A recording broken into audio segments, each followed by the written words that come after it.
Thanks, Jen. You said yesterday that beyond the clean energy performance plan, there's more on the table as far as what you could do legislatively on climate. Senator Manchin today said that carbon tax is not one of the things that's come up in discussions that the White House has had with him.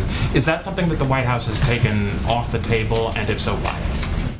I'm not taking any options on or off the table. This is an ongoing negotiation, and obviously each of the senators or members who are part of the negotiations can speak for themselves on what they are for or against at this point in the process.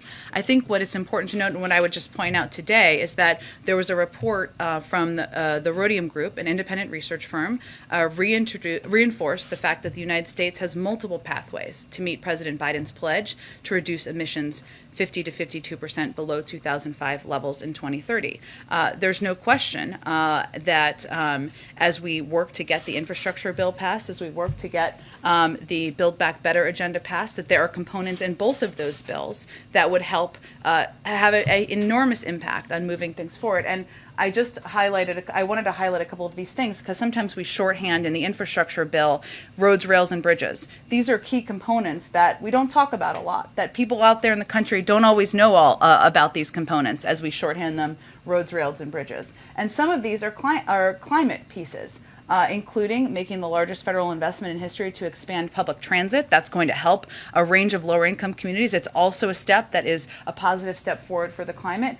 Remediating environmental harms and addressing the legacy pollution that harms the public health of communities by cleaning up Superfund sites, building out first ever national network of EV charging stations in the United States. What I would note, just to go back to this Rhodium report again, which we can share with all of you if you haven't seen it, is that while we continue to work with our colleagues in Congress on a clean energy performance program, this independent analysis lays out a path to the president's climate goal without the EPP in place.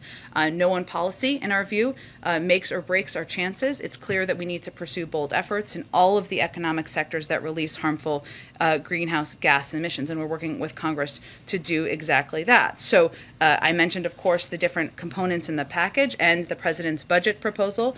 We also expect policies like the Clean Energy Accelerator, tax credits for clean energy and clean cars, investments in agriculture and forestry.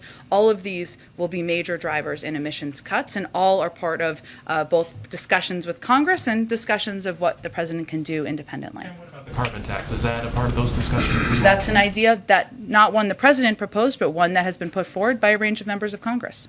Okay, and then the president spoke yesterday